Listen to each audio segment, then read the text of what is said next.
So since you exist, since you can say, yes, I am, and I can feel that I exist, regardless of what you want to term the I as, whether that's your body, your consciousness, your infinity, doesn't really matter. The fact that you can add to that exist or is, I is, means that you are called into presence. You are called into service.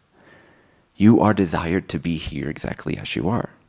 Doesn't mean you're also not desired within that perfection to move in a certain way, to direct yourself or to navigate or to learn certain things and to expand in certain ways. Nevertheless, the fact that you exist exactly as you are means that you are desired into existence exactly as you are. Again, inclusive of also the impulse, the resonance that makes you move in certain ways. So what is service, if not existence? Existence, the entirety of existence, is being of service. It's offering infinity, the one, the only real thing, a reflection of itself. It's a mirror. And so your life is a template, is a mirror, is an opportunity, is a permission to the one to express itself and to know itself through your life. That is how crucial you are as a being, as an expression. Because nothing like you has ever existed in this way, in this combination of things. All the things you are comprised of already existed before time was even created, because there is no time.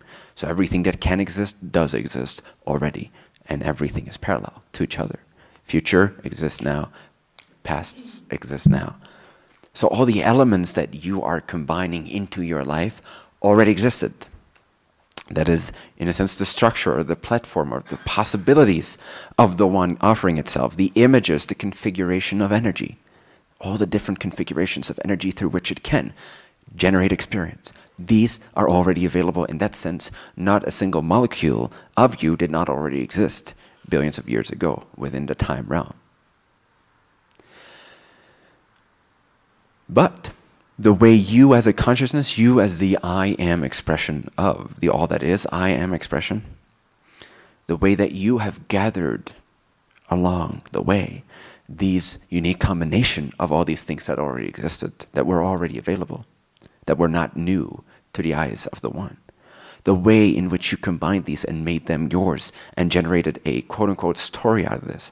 And by story, I don't so much mean the drama story that we tend to give to life. By story, I mean the overarching soul journey, if you will, of you expressing yourself in such a unique way. That's what I mean by story at this moment. So that unique story is what generates, or timeline, you could say it's a timeline. Story is timeline.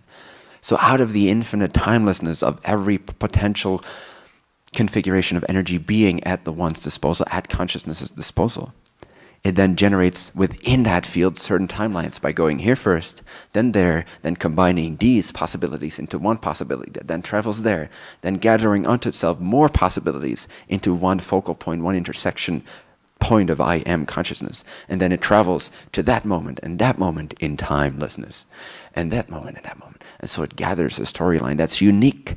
And in that way, you have become who you are, and you are continuously becoming who you are becoming. If you truly wish to set yourself free and live in the realm of your chosen thought, in your chosen reality, your chosen frequency, you have to come up with a lot of courage. You have to come up with a lot of bravery. You have to dare to just know.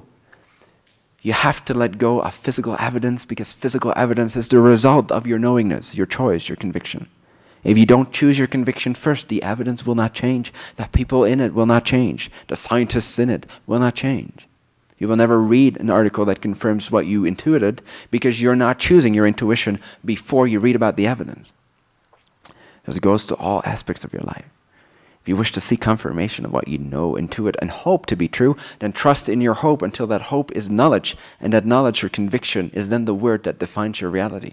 And then suddenly, there's proof for it all around you. And at some point, you don't need physical proof anymore, because you just know that creation does not have one reality, and that everything else is just imagination. You know that every created reality is another portion of imagination, equally valid to any other reality. So the question no longer is, am I delusional or not? The knowledge is, I am delusional. And so is everybody else. That is how consciousness creates different alternate parallel realities that are all equally valid expressions of infinity. It is by inserting delusion into every portion of its consciousness. The dream is one big illusion. We're all delusional creators. There is no one solid reality we all agree upon. There is no one Newtonian truth. There is no one scientific reason or reasoning. There is none of these. So you have to be willing to realize that you're the creator of the entire universe, your experience.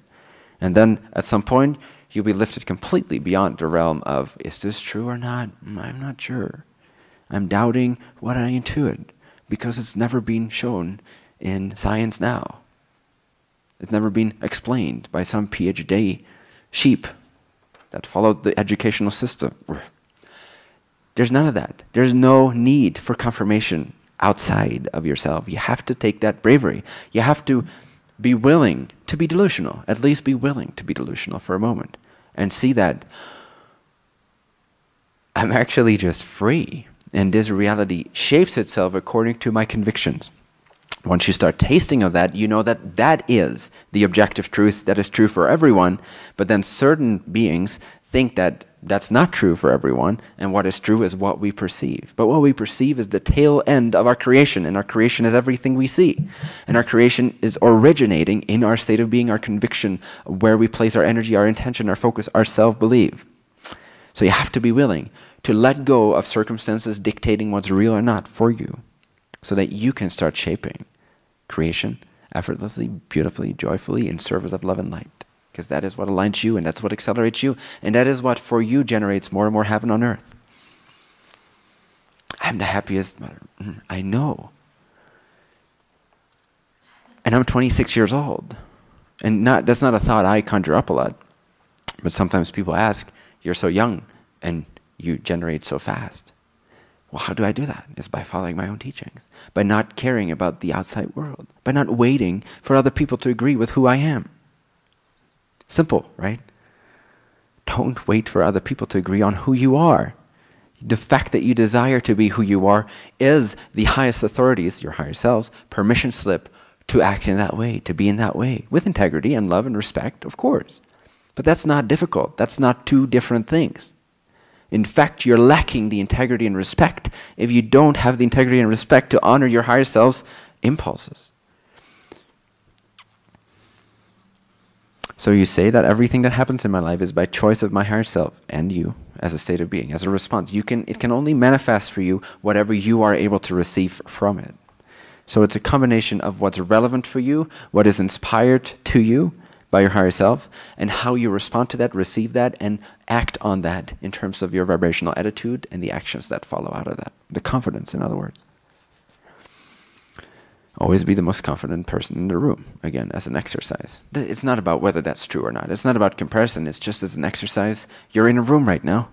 Are you the most confident being in here? Are you more confident than I am? Yes. That is the only answer. That should be valid. That's how you should leave this door. I am so much more confident than Bentinho that I don't need him. That I don't need this meeting if I don't want to, if it doesn't resonate. I don't need anything from it. I'm so confident that I know that everyone here is my child, begging for love and affection and approval. It's another way of saying always be the parent of the circumstance. Don't be the child, unless, of course, for a moment you want to be the child. That's completely fine. But as you raise your confidence frequency, you will start to feel that, oh, wait a second, these other beings don't actually know what they're talking about better than I do know who I am and what is true and how life works. I have full access to that. But when you're constantly in the automatic mode of others know better than I do and there's outside authority and I have to wait for them to agree with me and teach me something, then you're never going to move as fast as, for example, I tend to move. Because you're not choosing to be the most confident being of your reality.